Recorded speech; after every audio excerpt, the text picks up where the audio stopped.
Jangan pakai Quran, pakai data Bible. Ketika roh kebenaran itu datang, dia akan memuliakan aku.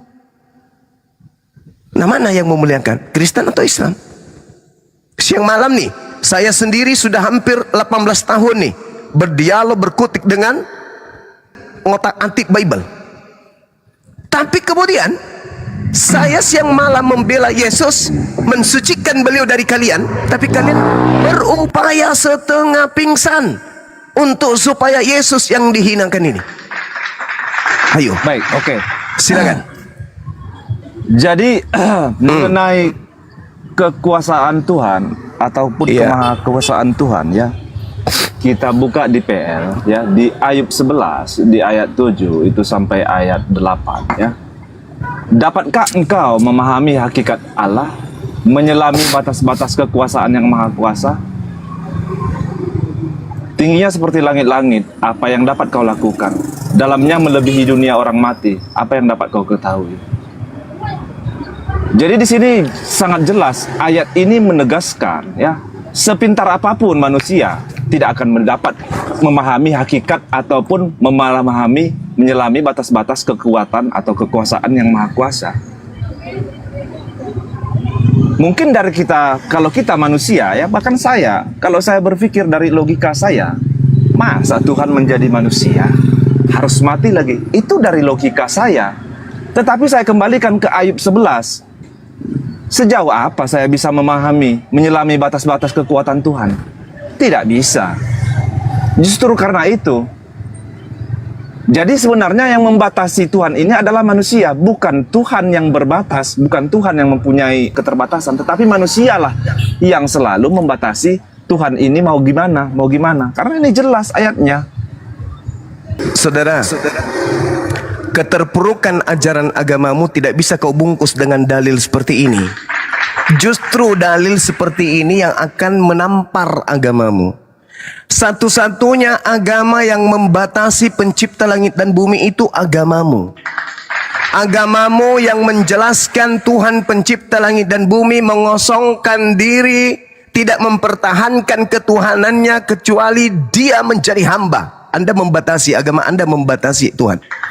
Setelah dia menjadi hamba, dia menjadi manusia, dia tidak dapat berbuat apa-apa dari dirinya sendiri. Harusnya ketika Anda membawa data Ayub, dapatkah engkau memahami hakikat Allah, menyelami batas-batas kekuasaan yang maha kuasa, tingginya seperti langit, apa yang dapat kau lakukan? Dalamnya melebihi dunia orang mati, apa yang bisa kau ketahui? Lebih panjang daripada bumi ukurannya, dan lebih luas daripada samudra. Apabila ia lewat melakukan penangkapan, mengadakan pengadilan, siapa dapat menghalanginya? Karena ia mengenal penipu dan melihat kejahatan tanpa mengamat-amatinya. Jikalau orang dungu dapat mengerti, maka anak keledai liar pun dapat lahir sebagai manusia. Jika orang dungu dapat mengerti, maka sekali lagi saya katakan, anak keledai liar pun dapat lahir sebagai manusia. Jadi apa yang ditorehkan kemudian kitab Ayub 11 ini justru menampar agamamu. Tuhanmu itu apa? Bayi lahir di kandang binatang dalam palungan. Apa itu? Tuhan itu tidak bisa dicapai oleh penglihatan. Hakikat Tuhan tidak diselami batas-batasnya. Dia maha tinggi. Laisa kamislihi syai'. Kalau tidak percaya kepada Al-Quran, baca kitabnya orang Yahudi. 2 Samuel 7:22. Tuhan maha tinggi, tidak serupa dengan makhluk, tidak serupa dengan apapun. Nah, kalau dia sudah serupa dengan apapun, Cak Ayu, maka dia dapat diselami batas-batasnya. Kekuasaan maha kuasanya itu hilang. Tingginya langit dapat terukur, dalamnya samudra bisa diukur. Kenapa? Karena dia sudah menjadi makhluk setara dengan manusia, setara dengan makhluk, setara dengan ciptaan.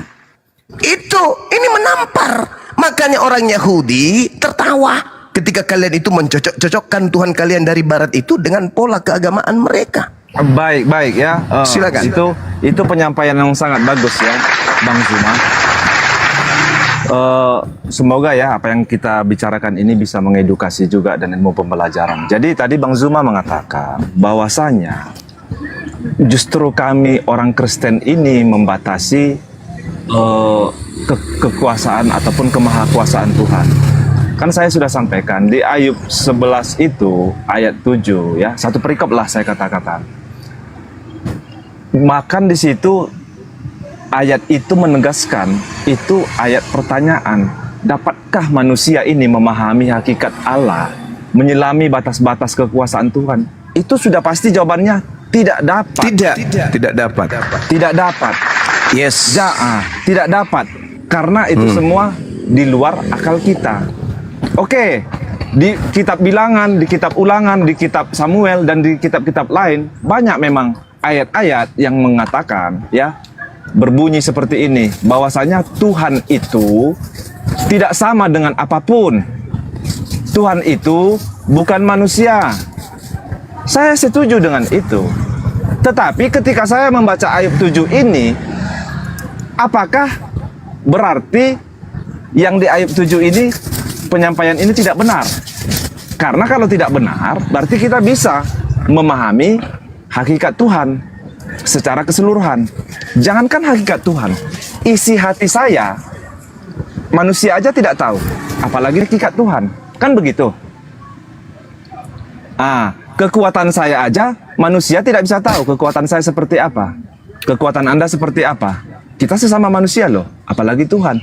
Jadi apakah tidak mungkin kalau Tuhan mau begini, mau begitu? Ya berarti Anda mau membatasi Tuhan. Tidak membatasi Tuhan. Sekarang Yesus terbatas nggak? Terbatas karena dia manusia. Nah itu dia. Makanya Tuhan tidak bisa kemudian diselami dengan makhluk. Anda mengatakan tidak bisa. Dapatkah engkau memahami hakikat Tuhan? Menyelami batas-batas yang maha kuasa? Tidak dapat. Tidak dapat.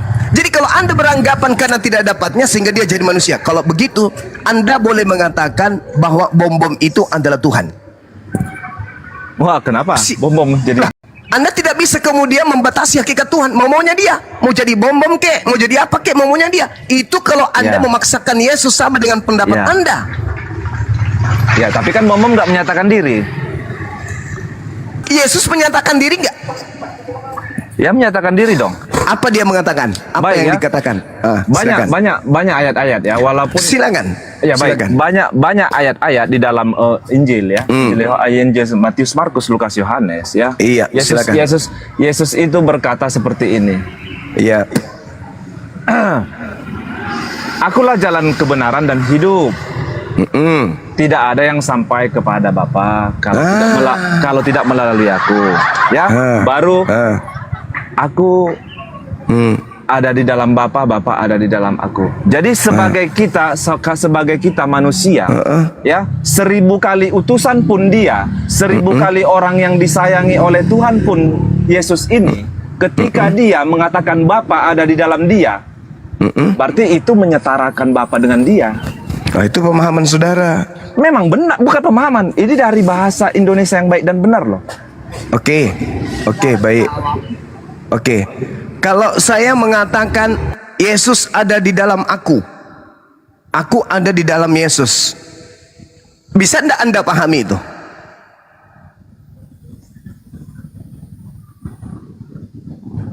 Karena Yesus mengatakan aku dan murid-muridku di dalam Bapa, Bapa di dalam aku dan di dalam murid-muridku. Artinya murid-murid juga Tuhan gitu. Bukan begitu cara pahamnya, saudara. Yesus mengatakan aku di dalam Bapa, Bapa di dalam aku, karena Yesus itu adalah orang yang senantiasa berserah diri kepada apa yang diperintahkan Bapa untuk ia katakan, dan Bapa berkenan kepadanya. Yohanes 8 nomor 29. Dia yang mengutus aku senantiasa mengasihi aku, sebab dia tidak kemudian membiarkan aku seorang diri. Dia selalu berkenan kepadaku sebab aku selalu melakukan pekerjaan yang berkenan untuknya. Ya, begitu saudara. Jadi Yesus itu mengatakan aku dan Bapa itu dua, tidak membuat aku seorang diri. Yohanes 8 nomor 15, 16, 17, 18. Engkau menghakimi manusia, aku tidak menghakimi manusia. Tetapi jikalau aku menghakimi, penghakimanku itu benar, sebab aku tidak seorang diri. Aku tidak seorang diri. Ada yang menyertai aku. Siapa? Tuhanku yang menyertai aku, tidak membiarkan aku seorang diri. Bukankah dalam kitab Tauratmu dikatakan 2 saksi adalah sah? Akulah yang bersaksi tentang diriku 1, dan Bapa yang bersaksi tentang aku 2. Aku dan Bapa adalah 2. Aku di dalam Bapa, Bapa di dalam aku. Apa maksudnya? Yesus utusan Tuhan yang tidak melawan Tuhan. Yesus selalu menjalankan apa yang Tuhan inginkan. Baca Yohanes 14 nomor 31. Apa perintah Yesus? Dunia harus tahu bahwa aku senantiasa mengasihi Bapa, bahwa aku senantiasa melakukan apa yang berkenan berdasarkan atas apa yang diperintahkan kepadaku.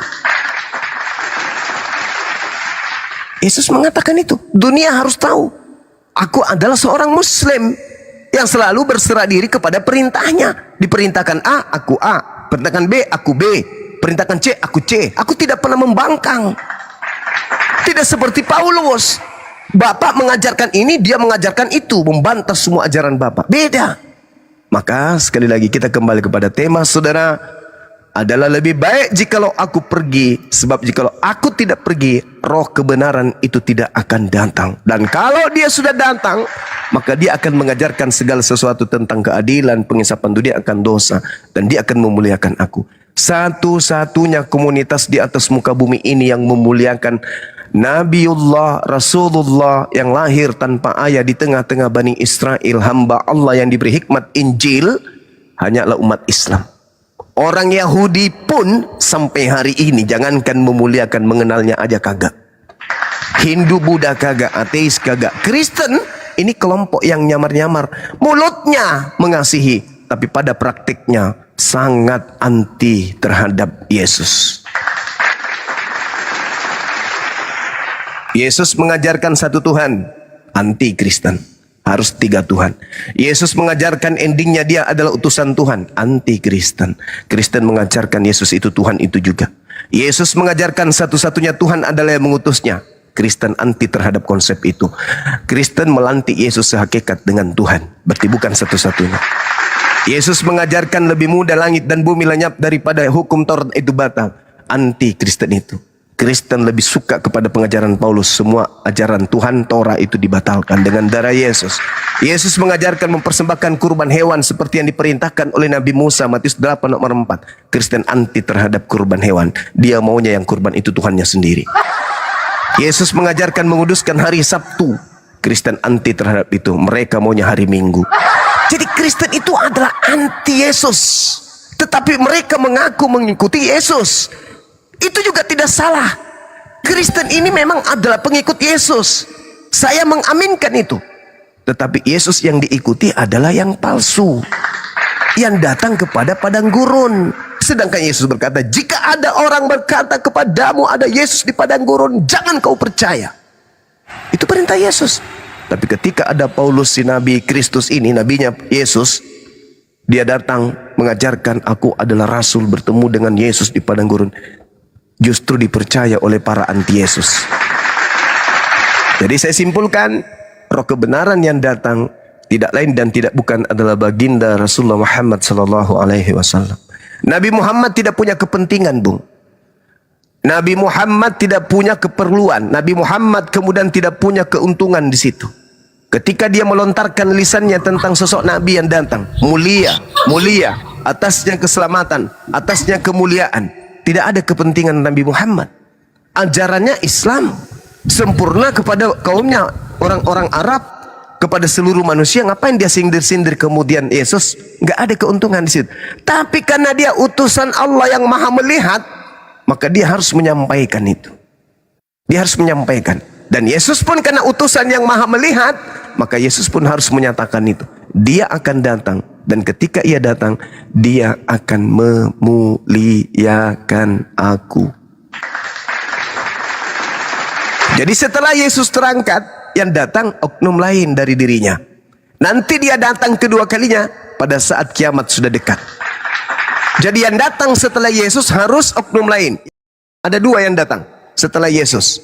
Yang pertama Yesus palsu, yang kedua adalah roh kebenaran. Kami bukan pengikut Yesus, kalian pengikut Yesus. Pertanyaannya, Yesus yang mana yang kalian ikuti? Kalau Yesus anak Israel, anak Yehuda, anak Maria, anak Yusuf, ending pengajarannya kudu wajib diimani kalau dia itu utusan Tuhan untuk Bani Israel.